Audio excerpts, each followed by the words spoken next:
3, action.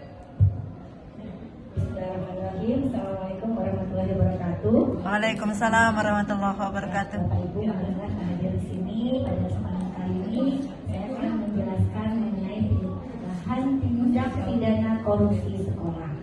Bapak Ibu, sekarang mengenai korupsi itu dilatar belakangi dengan bahwa di sekolah ini relevan dibahas karena ada maraknya kasus dari korupsi di lingkungan pendidikan. Jadi definisinya adalah bahwa bagaimana tindak korupsi, dampak serta yang ditimbulkan bagi lingkungan pendidikan di sekolah dengan memahami latar belakang pendidikan dan pentingnya pencegahan tindak pidana korupsi ini diharapkan dapat mendorong tindakan konkret untuk mewujudkan integritas dan transparansi lingkungan pendidikan. Seperti itu, karena untuk mencegah kebiasaan buruk yang ini menimbulkan kepercayaan publik serta kualitas pendidikan dan fondasi masyarakat yang lebih baik sehingga menciptakan lingkungan yang Biar aku pesertanya aku merupakan pembentukan nilai moral dari bagaimana pencegahan tindak pidana korupsi di sekolah ini.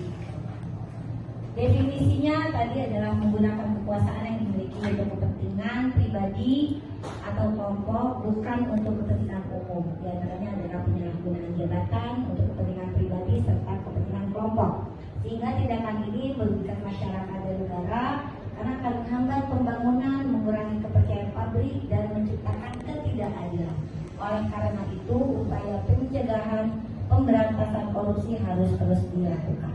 Dampaknya antara lain bisa menurunkan kualitas pendidikan, menurunkan kepercayaan masyarakat, serta memperburuk reputasi sekolah.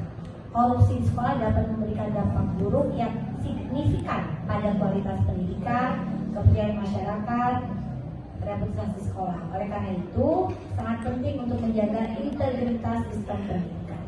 Berikutnya adalah bentuk korupsi sekolah. Di antaranya adalah penggelapan dana sekolah, yaitu seperti dana bos dan bantuan lainnya, penerimaan suap dari vendor dalam rangka pengadaan barang dan jasa, nepotisme dalam rekrutmen pegawai, yaitu berdasarkan hubungan kekerabatan dan pertemanan, bukan berdasarkan kompetensi, manipulasi nilai, termasuk saat kita mengajar, dan absensi siswa yang di antara lain suka mengubah nilai dan absensi siswa untuk kepentingan tertentu serta mendapatkan pembayaran dari orang tua siswa.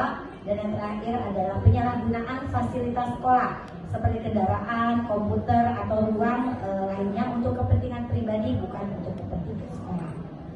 Kemudian langkah pencegahannya adalah yang pertama, membangun budaya integritas, penguatan sistem pengawasan, peningkatan transparansi informasi, pelatihan dan pengembangan kapasitas serta penerapan sanksi yang tegas.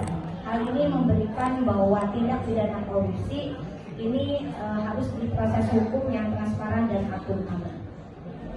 Peran siswa dan orang tua juga menjadi penting karena ini mengharuskan adanya peningkatan transparansi, monitoring kegiatan sekolah, pelaporan dugaan korupsi, serta pendidikan anti korupsi.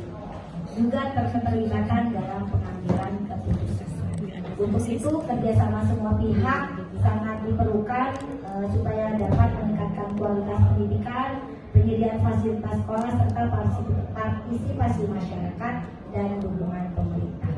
Ini didapatkan dari daftar pustaka yang tertera, di antaranya adalah Corruption in Education, Education for Justice, Making School, Education for Sustainable, serta Global Corruption serta Corruption in the Education Sector. Mudah-mudahan presentasi ini menjadikan pengingat kita supaya korupsi yang tadi disebutkan bentuk-bentuknya terhindar dan kita lebih waspada supaya dapat meningkatkan kualitas pendidikan. Kurang lebih itu saja, mudah-mudahan bermanfaat dari semua. Kurangnya mohon maaf, terima kasih. Assalamualaikum warahmatullahi wabarakatuh. Waalaikumsalam.